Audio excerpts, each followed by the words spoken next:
Let 100 flowers bloom and 1,000 thoughts contend. దాంట్లో నుంచి సత్యం బయటికి వస్తుంది.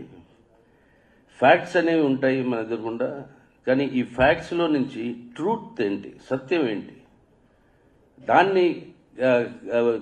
దాన్ని గమనించడం అవసరం కనుక ఈ చర్చల ద్వారా, ఈ డిస్కషన్స్ ద్వారా, బయట పోరాటాల ద్వారా, వర్గ పోరాటాల ద్వారా ఈ సత్యం బయటకు వస్తుంది. కానీ ఈ మేధావుల మధ్యలో విశ్లేషణ, లేకపోతే మన యాక్టివిస్ట్ మధ్యలో విశ్లేషణ, ఈ చర్చలు జరగడానికి ఒక కేంద్రం ఉండాల్సింది చాలా అవసరం అని ఆయన పేర్కొంటూ వచ్చారు. ఇప్పుడు ఆయన పేరుతోటి ఈ కేంద్రం విజయవాడలో ఇదే స్థలంలో ఏదైతే కీలకంగా మా పార్టీ హెడ్ క్వార్టర్స్ కింద పనిచేసిందో ఆ రోజుల నుంచి, విప్లవ సాయుధ పోరాటం రోజుల నుంచి ఇక్కడ ఇదే స్థలంలో ఇది ఏర్పడిందనేది చాలా పెద్ద ఒక అచీవ్మెంటు. మన ఆంధ్ర స్టేట్ కమిటీని, మా పాలిట్ బ్యూరో తరఫు నుంచి, మా పార్టీ కేంద్ర కమిటీ తరఫు నుంచి వాళ్ళకి మా విప్లవ అభినందనాలు. ఈ పని పూర్తి చేయడానికి చేశారు. చాలా పెద్ద కర్తవ్యాన్ని వాళ్ళు పూర్తి చేశారు. బసవపున్నయ్య గారి పేరుతోటి, పిచ్చయ్య గారి పేరుతోటి ఈ ఆడిటోరియము 2 రోజుల క్రితం నేను పంజాబ్లో ఏదో పార్టీ పని మీద వెళ్ళి తిరిగి వస్తుంటే నాకు ప్రజాశక్తి కాపీ ఎవరో అక్కడ ఢిల్లీలో ఇచ్చారు. ఈ ఫోటోగ్రాఫ్ చూశాను. చాలా మంచి ఆడిటోరియం కట్టారనుకున్నా. కట్టిన తర్వాత పిచ్చయ్య గారి పేరుతో ఉంది కదా, దీని అకాస్టిక్స్ ఎలా ఉన్నాయి, సౌండ్ సిస్టమ్ బాగుంటుందా లేదా అనేది కొంచెం నాకు గబరా అనిపించింది.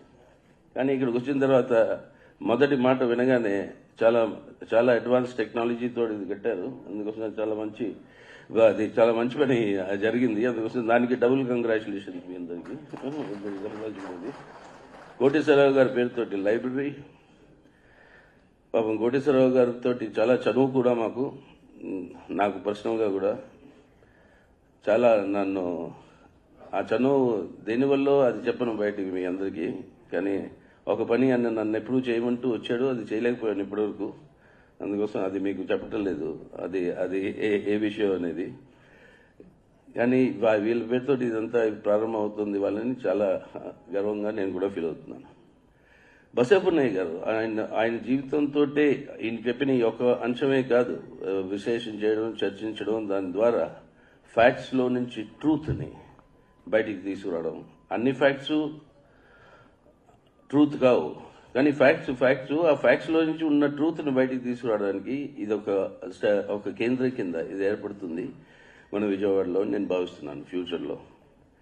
అంటే ఆయన జీవితంలో నుంచి నేర్చుకోవాల్సింది కూడా ఒక 2-3 విషయాలు ఉన్నాయి. ఏదైతే ఇవాళ ఉన్న పరిస్థితికి, ఇవాళ ఉన్న పరిణామాలు ఏవైతే మారుతున్నాయో వాటిని అర్థం చేసుకోవడానికి కూడా ఇవాళ చాలా అవసరం. ఈ రకమైన చర్చలే మన విజ్ఞాన కేంద్రంలో ఇక్కడ కొనసాగుతాయని నేను ఊహిస్తున్నాను, భావిస్తున్నాను. ఒక విషయం బసవపున్నయ్య గారు ఎప్పుడూ చెప్పుకుంటూ వచ్చేవారు మా అందరికీ. అంటే మన దేశంలో కమ్యూనిస్ట్ ఉద్యమం ప్రారంభకుల్లో ఒకరు, పునాది వేసిన కమ్యూనిస్ట్ ఉద్యమానికి ఆ పునాది వేసిన నాయకుల్లో, విప్లవకారుల్లో ఒకరు బసవపున్నయ్య గారు. పార్టీ నిర్మాణంలో, పార్టీ ఎత్తుగడల్లో, పార్టీ సిద్ధాంత రచనలో, వీటన్నిటిలో కూడా ముందడుగు వేసి ఒక లీడర్షిప్, ఒక నాయకత్వం ఇస్తూ బసవపున్నయ్య గారు ఆయన జీవితం గడిపారు.